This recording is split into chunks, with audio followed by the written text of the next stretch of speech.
Section 2.2 again. Today, I want to show you more examples about the limit of a function. Before I present the examples, let's take a review about what we learned in the last class. Review number 1. Consider a function. In this function, x is independent variable. X can freely assume values. The variable y is called a dependent variable. The value of y depends on the value of x through this equation.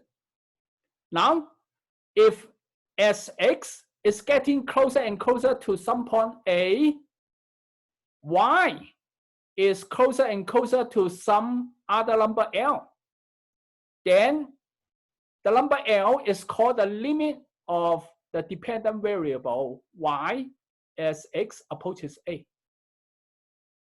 Because y is equal to f of x, we also say that L is the limit of the function f of x as x approaches A. In notation, we write L is the limit of y as x approaches A, or L is the limit of the function f as x approaches A. Review number 2. Conventions about this limit definition. Convention 1. As x is getting closer and closer to the point A, in this process, x is not allowed to take the point A directly. For the dependent variable y, however, y approaches L, y can take the number L in this process. Review convention number 2. If Sx approaches A, y approaches more than one number. In the case, we say that y has no limit as x approaches A. In other words, we require the limit of dependent variable y is one and only one, is unique. Now, examples. Example 1. Find the value of this limit. In this limit, x is approaching 0 from the right-hand side. Now we need to determine as x approaches 0 from the right, what number this function will approach. The graph of this function is here. The graph oscillates between 1 and -1 infinitely often near the y-axis. As x is closer and closer to 0, the curve oscillates more and more frequently. This function is not defined at the point 0. When you plug in 0 in x, 1/0 is not computable. So this function has no function value at the point 0. From the graph, we can see that as x approaches 0, the curve approaches all the points between -1 and 1. When a function approaches more than one point, more than one number, we say that the function has no limit.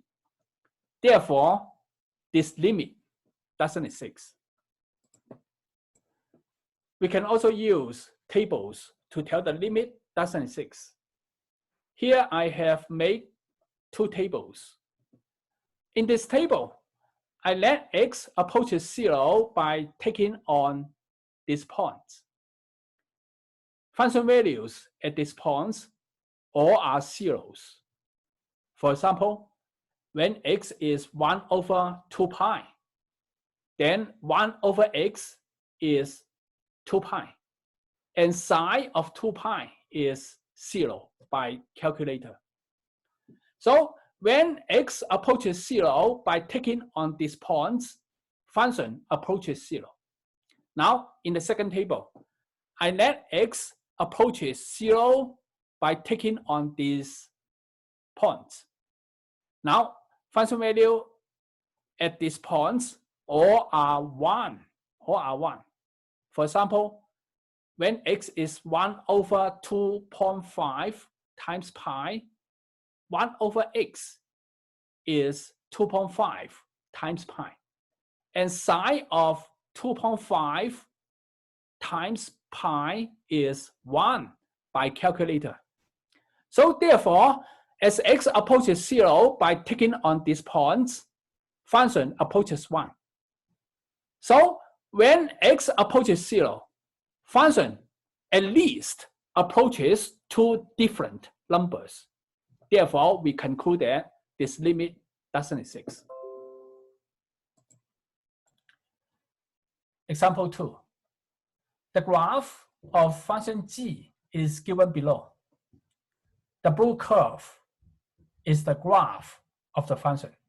Now, based on the graph, answer these questions.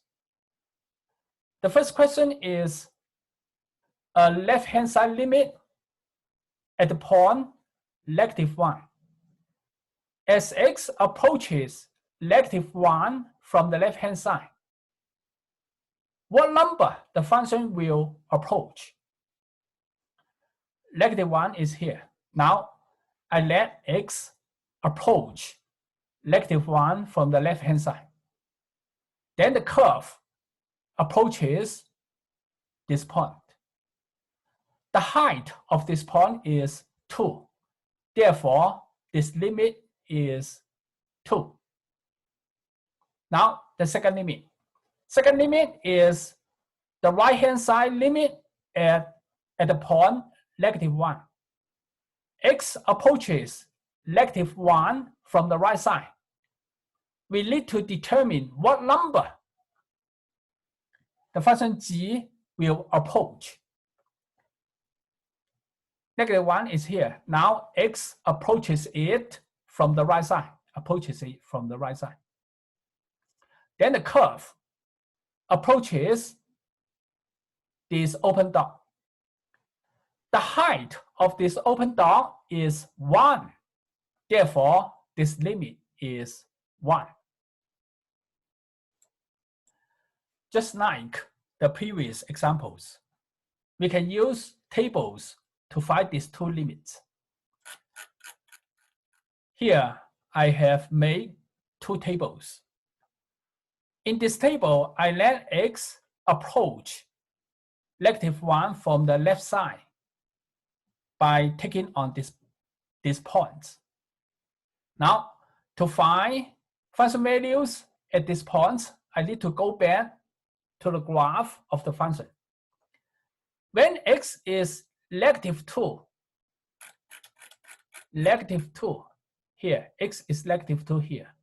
Then function value at -2, or the value of the dependent variable y at -2 is the height of the graph at -2. Yeah, is this height. This height is function value at -2. From this point to this point, the height, the distance is 1. So I guess this height is 1. So when x is -2, function value is 1. Now, when x is -1.5, 1.5 is here. Function value at -1.5 is the height of the graph at this point. That is this height, Now, from this point to this point is 2. So I guess this height is about 1.7. So function value is 1.7. Similarly, when x is -1.1, -1.1 is about here. Now, draw a vertical line. Okay, now from negative 1.1 vertical line, then to the curve. Yeah, this height, I guess, is about 1.9. 1.9. Similarly, to tell the function values at the other points, when x is negative 1.01, I guess the function value is 1.95. When x is negative 1.001, function value is 1.99. Negative 1.0001, function value is 1.999. So when x approaches negative 1 by taking on these points, function value is approaching 2. So the conclusion is when x approaches negative 1 from the left, function approaches 2. 2 is the height of this solid point. The second table is about this limit. X approaches negative 1 from the right side. And then x approaches negative 1 from the right side by taking on these points. Now, let me go back to the graph to determine the function values at these points. When x is 0, let me see. X is 0 is here. Function value at this point is the height of the graph at this point. The height of the graph at 0 is this height. Function value, the y value. This height, my guess, is about 1.9. Now, when x is negative 0.5 negative, about here, 0.5 negative, then function value at negative 0.5 is this height. My guess about this height is 1.5. Similarly, when x is negative 0.9, function value is about 1.2. X is negative 0.95, function value is about 1.1, and so on. Now, from this table, when x approaches negative 1 from the right side, by taking on these points, function approaches 1. So my conclusion is x approaches negative 1 from the right side, function approaches 1. The limit is 1. 1 this time is the height of this open dot. The third limit is a both hand side limit. X approaches negative 1. X can approach negative 1 from the left side, from the right side, or even by jumping around negative 1. From these previous two limits, we have seen that when we let x approach negative 1 from the left side, the function approaches 2. This point, the height is 2. When x approaches negative 1 from the right side, the function approaches 1. The height of this point is 1. So when x approaches 1, the function approaches 2 different numbers. Therefore, this both-sided limit doesn't exist. DNE doesn't exist. This limit doesn't exist. The fourth limit is a left-hand side limit at point 0. When x approaches 0 from the left side, the graph approaches this point. The height of this point, I guess, is about 1.9. So therefore, this limit is 1.9. This is a typo, not 1.5, not 1.5, should be 1.9. Now, this limit, the next limit is a right-hand limit at a point 0. X approaches 0 from the right side. X approaches 0 from the right side. The graph of the function approaches this point, the same point. This point, the height is about 1.9. So this limit is 1.9. Again, a typo, should be 1.9 here. This limit, the next limit is above side limit. X approaches 0.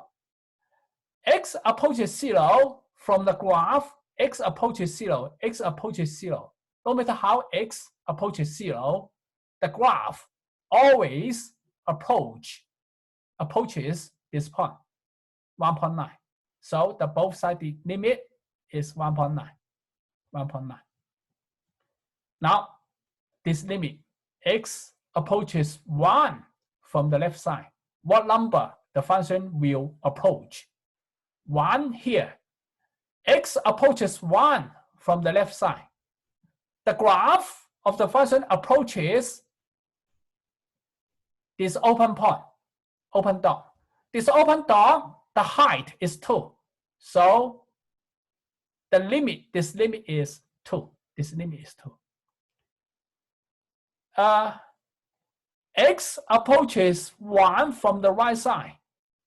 What number the function will approach? Approaches 1 from the right side.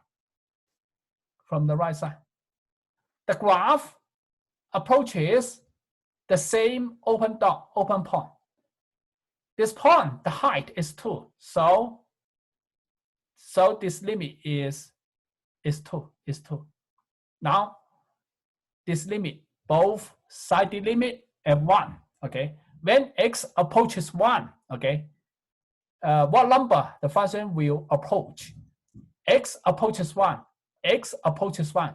No matter how X approaches 1, the graph always approaches this open dot. The height of this open dot is 2. So both side limit is 2. The final two questions. What is the function value at -1? What is the function value at 1? At -1, the graph has a solid point here. Solid point is part of the graph. So at -1, function value is the height of this solid point. It is 2. So function value at -1 is 2. At +1, also the graph has a solid point here. Solid point is part of the graph. Open point is not part of the graph. So when X is 1, the function value is the height of this solid point. It is 1. Function value at 1 is 1. Here is a remark about this example. From this example, we can see that a solid point is a function value and an open point is a limit. Go back to the graph of the function. Solid point here. Its height is function value at 1. Solid point. Its height is function value at -1. Open point. Its height is the limit of the function when X approaches 1. Open point. Its height is the limit of the function as X approaches -1 from the right side. B. When the open point and the solid point at the same X value are different, the graph has a break there. This graph has two breaks. One is at -1, the other one is at 1. Solid point and open point, they are not at the same position, they're different. C. When the graph has a jump, the both sided limit there doesn't exist. Yeah, this case, the graph has a jump. At a jump, left-hand side limit, right-hand side limit must be different. Therefore, both sided limit doesn't exist. Example 3. Sketch the graph of this function. Then use the graph to determine the value of the point A at which the both sided limit doesn't exist. Because the function is defined piece by piece, we also sketch its graph piece by piece. The first piece, x less than -1. When x less than -1, the function is 1 plus x. The graph of 1 plus x is a line. The slope is 1. X cannot be equal to -1, so I put an open dot here to mean the point is not part of the graph. Second piece, when x is between -1 and 1, the function is x squared. The graph of x squared is a parabola. X can be -1, so I put a solid point here. X cannot be 1, so I put an open dot here. Now, the third piece. When x is greater than or equal to 1, the function is 2 minus x. 2 minus x, the graph is a line with slope -1. X can be 1, so I put a solid point here. This is the graph of this piecewise defined function. Now, use the graph to determine the value of the point A at which the both sided limit doesn't exist. From the graph of the function, we can see that at a point x is -1, the graph has a jump. When a graph has a jump, there both sided limit doesn't exist because left-hand side limit, right-hand side limit, they are different. When x approaches -1 from the left-hand side, the graph approaches this point. The height of this point is 0. Therefore, the left-hand sided limit is 0. When we let x approaches -1 from the right side, the graph approaches this point. The height of this point is 1, so the right-hand side limit at -1 is 1. Therefore, at -1, the both sided limit doesn't exist.